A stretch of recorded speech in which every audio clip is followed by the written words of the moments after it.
Welcome to the Scenario Podcast, your guide to mental health and well-being. Each episode, we uncover practical tools, discuss expert insights, and explore how supplements can transform your mental health journey. Get ready to learn, grow, and thrive with us. Welcome back to the Deep Dive. Today, we are taking on a challenging and deeply personal topic. It's one many of you have asked about. We're looking at researched, natural ways to support mental health, and we're cutting straight to the science, focusing on specific supplements that research suggests may help reduce symptoms. Right. Especially for those of you navigating, mild to moderate depression and maybe looking for complements or even alternatives to traditional medication. And this is such a vital conversation, but we have to start with some clarity. Absolutely. Depression is a serious, complex medical condition. Professional treatment, whether that's therapy, medication, or both, Is essential. Of course. So today we're really looking at the source material through the lens of supportive tools. We're talking about compounds backed by clinical research that may help shore up biological deficiencies or support brain chemistry. But always under medical guidance. Always. So let's unpack that. Looking at the sources, what's the core motivation here? Why are people exploring these natural alternatives instead of just, defaulting to traditional prescriptions? It really seems to be about risk mitigation. People are deeply concerned about the side effects of traditional prescriptions, or they worry about long-term dependency, potential drug interactions. So they're looking for something that feels more foundational. Exactly, something that feels less invasive. And when we look at how these supplements work, it's not just a general boost. Right, it's a targeted biochemical intervention, isn't it? That's the key distinction, yeah. These supplements are designed to improve key neurotransmitter levels. Oh. Serotonin being the most famous one, of course. Of course. But they also work on balancing overall brain chemistry, reducing systemic inflammation, and supporting the integrity of the nervous system itself. It's about that foundational biological support. Okay, let's start right there with that foundation, the actual structure of the brain. First up, omega-3 fatty acids. A classic. Everyone knows about fish oil. But when the research zooms in on depression, what's the one crucial insight we need to know beyond just, it's good for you? The crucial insight is specificity. Omega-3s are essential fats. They're vital for building healthy brain cell membranes, fighting inflammation. Okay. But our sources make a critical distinction. For depressive symptoms, the research strongly favors formulations that are high in EPA. EPA, that's eicosapentaenoic acid. That's the one. Sometimes prioritizing it by a 70% or even higher ratio over DHA. Wait, if they're both just fish oil, why is EPA the rock star here for mood support? That is the key question. DHA is absolutely crucial for brain structure, the building blocks. Right. But EPA seems to be the primary anti-inflammatory and, the mood-regulating agent. Low EPA levels are pretty consistently linked to more severe depressive symptoms. So for anyone looking to supplement, what kind of dose are we talking about? We're talking a therapeutic dose, so it's quite high. Yeah. 1,000 to 2,000 milligrams of pure EPA daily. That's a serious amount. I assume there's a safety note. The standard one. Side effects are generally mild, a fishy aftertaste or some stomach upset. But, and this is important, if you are taking blood thinners, you absolutely must talk to your doctor. Because it can affect clotting time. It can. Okay. Moving on to the sunshine vitamin, vitamin D. I think most people know they should take this, but the connection to mental health is often overlooked. It shouldn't be. It really shouldn't. Vitamin D is actually a hormone precursor. It helps regulate mood and supports those healthy serotonin levels. And deficiency is so common. It's incredibly common. If you live, north of the 40th parallel during the winter, you are biologically fighting this battle. And low levels are consistently linked to an increased depression risk. So we need to correct those deficiencies. What's the guidance? The sources suggest a daily dose of around 1,000 to 5,000 IU. But, and here's the essential safety step, before you jump to the high end of that range, you absolutely must get your blood levels tested. Why is testing so critical for vitamin D, unlike, say, the omega-3s? Because vitamin D is fat-soluble, which means it can accumulate in your body. I see. So too high a dose for too long can potentially cause calcium imbalances, which is definitely not a risk you want to be taking. Knowing your baseline ensures you supplement safely. Okay, we've covered that nutritional foundation. Now let's shift to compounds that act much more like direct mood modulators. Starting with the heavily researched but controversial St. John's wort. SJW. Right. It's famous for a reason. This herbal supplement, it appears to increase serotonin levels in the brain, which is functionally very similar to some prescription antidepressants. So it's acting on the same pathway. Exactly. Yeah. And our sources note that in Europe, it's actually widely used as a recognized first-line treatment for mild to moderate depression. The research is pretty compelling. For listeners considering this, what's the necessary dose and the standardization they should look for? The standard recommendation is 300 milligrams, taken 3 times a day. And critically, it must be standardized to 0.3% hyperesin.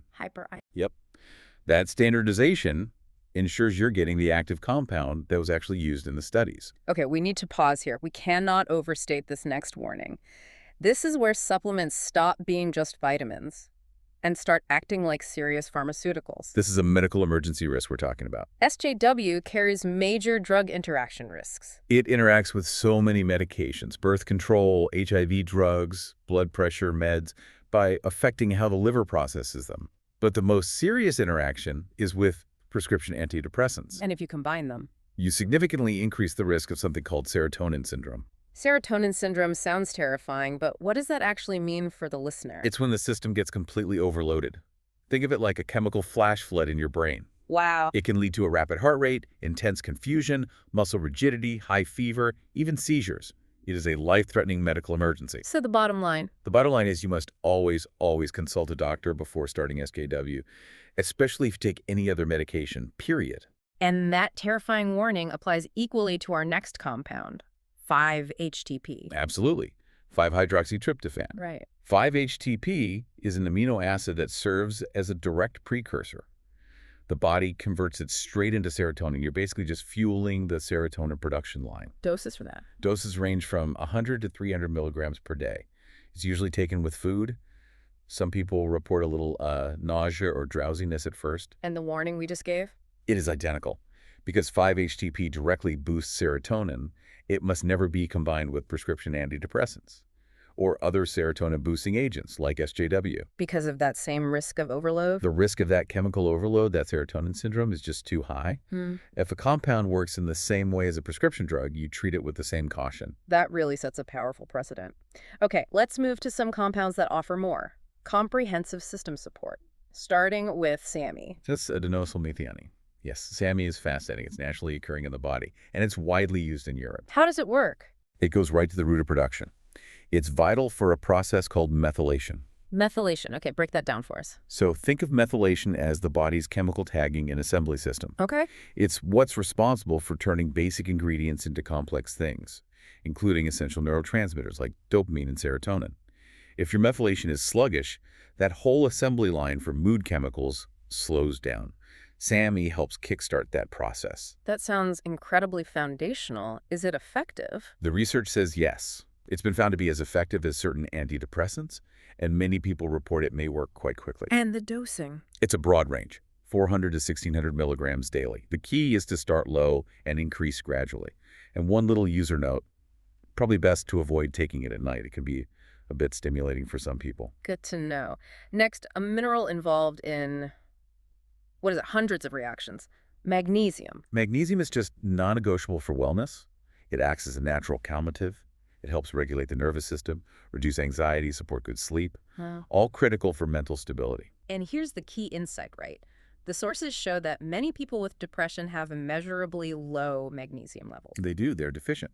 So for those people, supplementation can significantly reduce those associated symptoms. So when we go shopping for magnesium, there are so many forms. What should we be prioritizing? This is so important. Absorption matters more than the number on the bottle. The target is around 200-400 milligrams daily. But you must look for the better absorbed forms, magnesium glycinate or citrate. And what should we avoid? Avoid the cheap forms, like magnesium oxide. It's mostly just a laxative, and it's very poorly utilized by the body for these kinds of systemic benefits. Okay. Let's wrap up our compound list with the B vitamins. The B vitamins, especially B12, B6, and folate, are crucial cofactors in brain function. They're involved in producing all those mood-regulating chemicals. And deficiencies there can look a lot like depression. Exactly. When you see deficiencies, you often see symptoms like just debilitating fatigue, brain fog, things we directly associate with depression. So a good B complex with 100% of the daily value is a safe bet. Generally, yes. It's excellent insurance. But even with common vitamins, caution is needed. Very high doses of B6, for example, taken over long periods, can potentially cause some nerve issues. A good reminder that even supportive nutrients require respect. Exactly. Okay, this deep dive has given us an incredible amount of information. Let's transition now to the essential tips for safe use. Because knowledge has to be paired with safety. Absolutely paramount. The sources really distill it down to 4 critical guidelines. 1, doctor consultation is paramount. It's a big one. The big one. If you have a medical condition, or especially if you are already taking any medication, you must discuss your plans with your healthcare provider. Okay, what's number 2? 2, quality matters. Choose high-quality brands with third-party testing.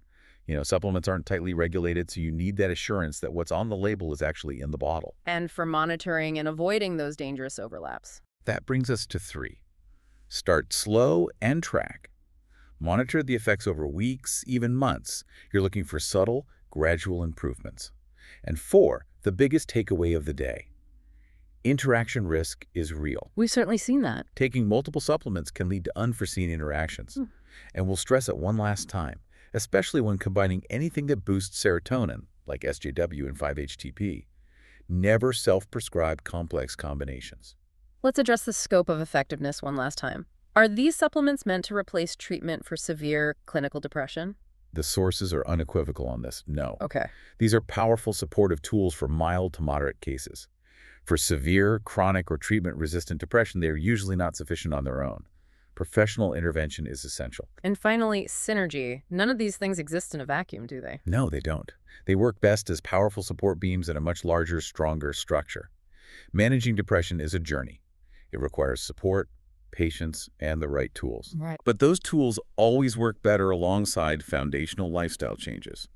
Regular exercise, a balanced whole food diet, quality sleep, and consistent stress management. This deep dive has shown us how specific compounds like EPA, St. John's wort, and magnesium can offer real biological support that, when used wisely and under guidance, can be a robust part of a treatment plan. Understanding the biochemistry gives you the power to be a more effective advocate for your own health.